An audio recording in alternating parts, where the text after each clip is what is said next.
Magandang hapon sa inyo. Andito na naman ako. Ngayong hapon gusto ko lang ibahagi ang isang bagay na siguro magiging interesado kayo.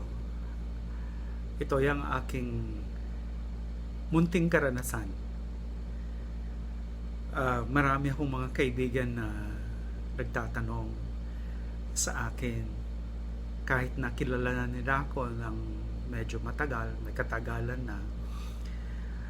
Pero marami pa rin sa kanila hindi alam kung saan ako nanggaling o rather kung anong pinanggalingan ko.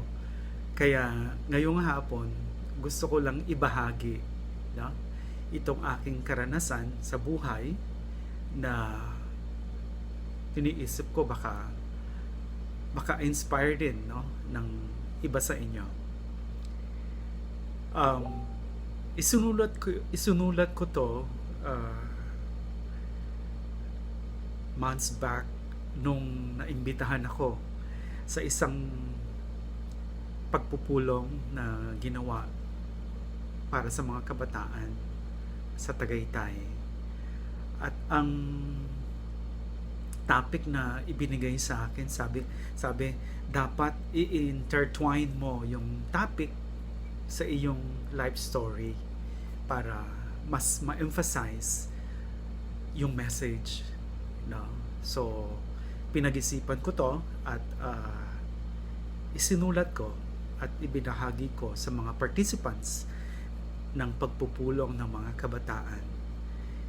Nagtatagalog ako ngayon pero English ang ibabahagi ko sa inyo.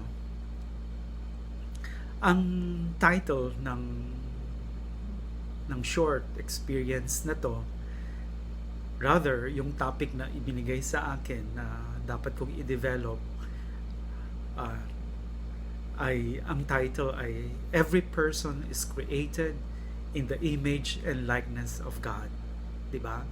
Siguro marami sa atin na narinig na ito na maraming beses sa ating buhay, nabasa sa ating pababasa siguro ng Bible, no? Or marami na tayong narinig mga commentaries, no, regarding dito. Pero itong ibabahagi ko ngayon kakaiba dahil it wants to bring out, no, to bring into light that work of God in my life. Rather, it would like to bring the experience of God in my life. No? What does it mean? What does this mean? Every person is created in the image and likeness of God. If I have to look back, to look at myself, pwede kong tanungin ang sarili ko, tingnan nyo ko, do I convey in my being the image and likeness of God? So kung titingnan natin ang ating mga sarili for a moment, what characters, we can ask ourselves, what characters do I possess? Do I have that can make me shout out, I am the image of God? We were 12 siblings. I was the 7th. My father was a tailor by profession. He would also do farming and fishing. I was growing up seeing my mother gathering and recycling any refuse coming from the rich people of Pampanga and from the US military base in the dumping site near our place. Human logic tells us that a son of a poor family, a scavenger, would be far from reflecting an image of God. Parang contradiction, di ba? Perhaps one of us will shout out, it is a contradiction to who God is. But wait, what did we witness last Christmas? Or what do we witness every Christmas? who was lying in a manger surrounded by many animals? Is he not also a son of a poor family from Nazareth, dumped by the rich and famous of the society of his time? Rather, is he not the Son of God? What does this tell us about? First, siguro, that being in the image and likeness of God is not conditioned by the status of one's family. Second, not even by the fragile physical condition. Third, that even that poor little baby boy in the manger was soon revealed to be a precious gift, not only to his parents, but to the whole human family. In my experience, sooner my family discovered in me a precious gift to be treasured. This is what the image and likeness of God means. I am a gift. I am a precious gift. And when I became aware of being a gift to my family, little by little, I discovered the many gifts that I had. I am not only a gift, a precious gift. I am also gifted. I recall that when I was growing up, my nanay would bring me to the market with her to sell the vegetables that we harvest in the little farm of my father. Or other times, the small amount of fish caught by my father from the river. Of course, I could not yet comprehend then why I needed to always be the one to go with her in the market. Little did I know that it was Nanay's way to train me to be enterprising. This way of my nanay became one of the tangible love she had for me. It was her way to harness, hone, and develop what she probably saw in me. And when I grew up, I was able to pursue my studies without having to rely on both my tatay and nanay. In fact, in high school, I was selling sampaguita and sweepstakes in front of the cathedral in San Fernando, Pampanga, after my afternoon classes. And returning home, I would buy ulam and bring it home to be shared with my other siblings. I also apportioned the little earnings to my nanay. What does this experience of my childhood tell me? One thing, the immense love of God is manifested and passes through the people that love us, and that they become instrument so that the love of God may be concretized in their love that they have for us. And in turn, we begin to grow in this love and would eventually discover our giftedness. Lesson: I am immensely loved by God, and He has endowed me with countless gifts, so that I too, with my giftedness, can become gift to others. Early on in my young life, I started to discover how the talents that I possess were not meant only for me, but should be used at the service of others. First, in my family, at school, and then, of course, in the community. For example, my elementary teacher discovered that I can sing, and so she asked me to join the choir and offer this gift of singing at the service of the school. This continued in high school and in college. I learned at a tender age, for example, the prayers from my aunt who leads the barrio folks to prayer and the rosary.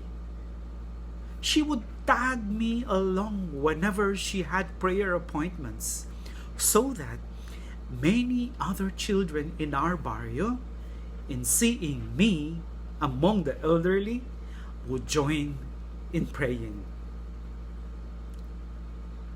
I mentioned earlier that I was trained how to be enterprising, a character that has helped me go through the many challenges in my life, like not being able to continue my studies after high school due to financial constraint, with my father falling ill and not being able to work for our daily needs. While I continued to sell sampaguita and sweepstakes, I also got to meet many people. With some, I cultivated friendships and became very close to me, or rather, I became very close to them. Eventually, they found ways to get me back to school.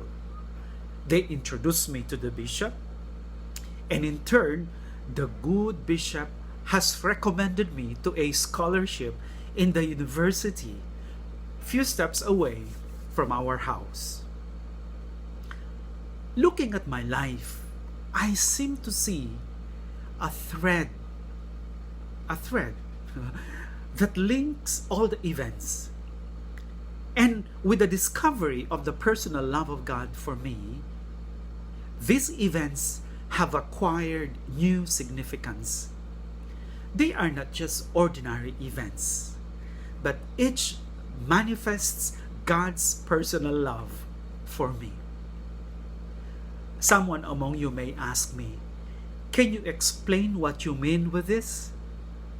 I told you earlier, I was a child coming from a very poor family.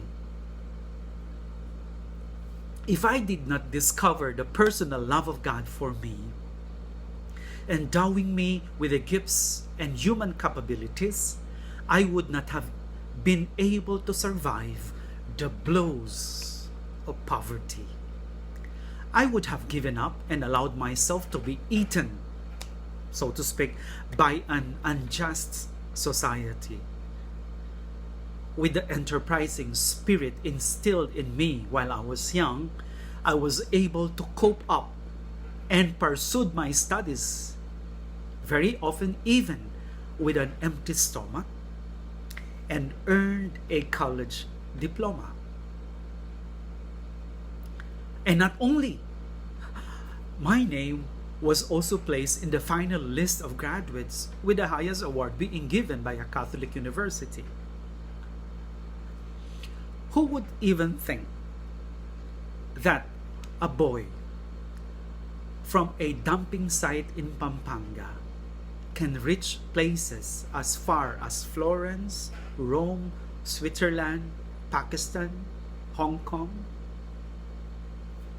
Bangkok, and many other places? Or become a college professor for almost 20 years? To be a principal in a Catholic school in Manila? Only in the mind of a loving God that these things become possible. Now, to conclude, I was mentioning a while ago about a thread that links all the events in my life, giving new significance. I want to say more. It is not just a thread. It is a golden thread, as Carol Lubick would call it. It is the love of God that makes all the events in our life significant. It is this same love that God gives us the eye to discover God's wonderful plan, and at the end, to fulfill that most important thing in each one of us, whatever background we may come from. Each one of us is created by God and endowed us with the greatest gift that a human person can ever desire, the gift to love. As Carol Lubick once said, each one of us is created to love. This is very well, this is very real, true, and concrete, not only in my life,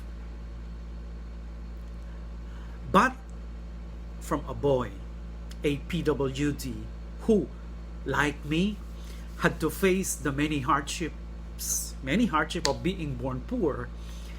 At an early age, he was tried, fell ill, and eventually died. But his adventure did not end inside his tomb. After some time, he was seen as a candidate to sainthood. No? In fact, he is now recognized by the church as a servant of God, a step toward sainthood. I am referring to Darwin Ramos. No? So, what does this tell me? I would like to underline that truly, whether we are rich or poor, whether we have achieved much or we have achieved or not achieved anything in life, what is constant here is this: we are loved immensely by God, and in each one of us, He has a wonderful plan, just like what I was mentioning about Darwin Ramos. Thank you for listening.